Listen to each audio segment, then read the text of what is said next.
ଜରାଜୀर्ण ଅବସ୍ଥାରେ ଶୀତଳ ଭଣ୍ଡାର ଚାଷୀ ହନ୍ତସନ୍ତ। ଗଜପତି ଜିଲ୍ଲା ଏକ ଆଦିବାସୀ ଅଧ୍ୟୁଷିତ ଦୁର୍ଗମ ଅଞ୍ଚଳ ହୋଇଥିବାରୁ ସରକାର ଦୁର୍ଗମ ଅଞ୍ଚଳର ବିକାଶ କରିବା ଲକ୍ଷ୍ୟରେ କୋଟି କୋଟି ଟଙ୍କା ଖର୍ଚ୍ଚ କରୁଛନ୍ତି। ହେଲେ ବିଭାଗୀୟ ଅଧିକାରୀଙ୍କ ଖାମଖିଆଲ ମନୋଭାବ ଯୋଗୁଁ ଖତ ଖାଉଛି ଶୀତଳ ଭଣ୍ଡାର। ଏଭଳି ଘଟଣା ଦେଖିବାକୁ ମିଳିଛି ଗଜପତି ଜିଲ୍ଲା ରାୟଗଡ଼ ବ୍ଲକ ନିକଟସ୍ଥ ମଣ୍ଡଳ ସାହିରେ। ଗୋଟିଏ ମାତ୍ର ଶୀତଳ ଭଣ୍ଡାର ବର୍ତ୍ତମାନ ପ୍ରଶାସନର ଅବହେଳା ପାଇଁ ଖତ ଖାଉଛି। गजपति जिलार मंडल साही कहले जिलार चाषी पेंठस्थली कहले अत्युक्ति हेब नहीं। वर्ष तमाम एही स्थानरू टन टन परिबा राज्य तथा राज्य बाहर को रप्तानी करा जाय थाए। एहाकु दृष्टि रखी राज्य सरकार तरफरू एक शीतल भंडार सह किछि बजार गृह मध्य निर्माण करा जायथिला। दुर्भाग्यर कथा हेउछि जे निर्माण हेबा दिन ठारू आज पर्यंत कोनोसी कामरे लागि पारि नाही एही शीतल भंडार। एने विभिन्न अधिकारी ठारू आरंभ करी जिला प्रशासन पर्यंत अभियोग करी आसिथिले मध्य कोनोसी पदक्षेप नै नथिबा अभियोग करिसेंती स्थानीय लोकप्रतिनिधि माने। सर मो ना होती लोकनाथ दळे, मो पुतार ग्राम पंचायत समिति सभ्य। कोन कहबे शीतल भंडार नै कि अपन कोन कहबे? सर ए शीतल भंडार टी प्राय 1996 मसिया रे निर्माण करा जायतिला। यह निर्माण करिवार मुख्य उद्देश्य होची सर एई अंचल जो फलमूल चाष होची सेई फलमूल चाष गुडाक से फलमूल गुड़ाक शीतल भंडार रखी आउ जिते टिके अधिक मात्रा रेट हे ताहा आमी बिकी लोक मानकर जीवन जीविका को निर्वाह करने निर्माण करा जायतिला। किंतु या दुर्भाग्यर विषय बहुत वर्ष है या भग्नावस्था अच्छी। आपण मैंने देखिपे पूरा जंगल चारिपटे मारिगला एवं घर गुड़ाक सब भांगीगला। यह विषय रे आमी ग्रीवेंस रे भी देइथिलु एवं आरएमसी रे भी जाई आमी कहिथिलु, किंतु यार कोनोसी कर्णपात कले नाही।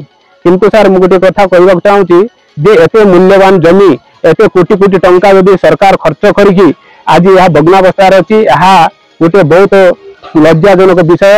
एणु सर जदि यही जगह को संपूर्ण भावे आउ दोबारा तार गृह निर्माण करा जाई पंचायत को हैंडओवर करा जिवो ताहेले सर एटी निश्चय आमे पंचायत को यदि हैंडओवर करा जिवो ताहेले आमे निश्चय एटी 20-30 टा परिवार आमे एटी रोजगार दे पारिबो। मोर ना जुमसुगुरु बोरडागुमा उत्तर ग्राम पंचायत अधीनस्थ में अच्छे। कौन कहिया कि जराजीर्ण अवस्था जो प्रकार है आज को 25-26-27 वर्ष है या जंगल हो पड़ी। इला 1998 साल ठार स्टार्टिंग होता किंतु बर्तमान पे मद आड्डा स्थल ये 6टा पंचायत अच्छी लोवा पुतार 2-3 डुम्बाल 4 तालमंडा 5 अंबेड़ा आउ 6 आम बंगरा चुनेस्ट आम रायगड़ा ब्लॉक सब पाखापाखि 50 खंड ऊर्ध लोक ये आम बसवास कर गोटे विराट सेंट केन्द्र जगह। यही केन्द्र जगह यदि नया सरकार आसिकी आमको यदि उन्नति करने अभियोग कर गुआड़ी करना कलेक्टर आम अभियोग करूँ कलेक्टर निकट को आम जा गुहारी जनइलु तथापि कलेक्टर भी आम गुहारी शुणुना किंतु नया सरकार को आम निवेदन करुचु यही गुहारी आमको शुणिले आमर एरिया ये आंब ये सपुरी ये समस्त प्रकार फल पनीपरिया सब चाष कर चाषी माने उपकृत हे आउपरिक आम शीतल भंडार रही अन्य मार्केट को आम पठे पार्बू। ना शरत कुमार कार्जी ग्राम आम करज साई पड़ीसा गाँटा ये 10 किलोमीटर दूर है। बजार बजार कर पेट पोषापी बजार कर किणिकी कहीं आमर किसी ठीक भाव व्यवस्था ना घर बजार छोटे अल्प किसी अच्छी जी लोक मैंने अच्छा से बस बिका किसी सुविधा होनी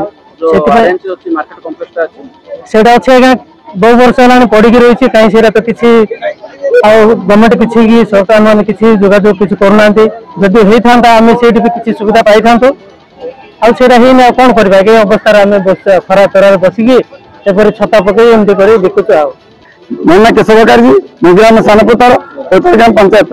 कौन कहे शीतल भंडार एकदम तार स्थित किसी नहीं किंतु गोटे सरकार 24 वर्ष मध्य किसी कर पारे ना जहाँफल कि आठटा पंचायत बहु अंचल आदिवासी बहु अंचल लोक मैंने बहुत विभिन्न प्रकार समस्या होची जहाँफल कि उचित मूल्य पनीपर बिकी पार ना अंचल पनीपरिया सपुरी आंब पणस अर्जु इत्यादि इत्यादि मात्र ये अंचल आदिवासी मान उपयुक्त भाव में उचित मूल्य बिकि कारण आज बेपार खाली बेपार होनी आज खरारे खरारे लोग घर पृष्ठ जो खरारे घर तोड़ुंट से जगह किसी जथेष असुविधा होती जदि शीतल भंडार पुनरावृत्ति करते आम समस्त व्यवसायी भल व्यवसायी आज जिन नसले शीतल भंडार रखिक 8 दिन 2 सप्ताह बिक्री करते।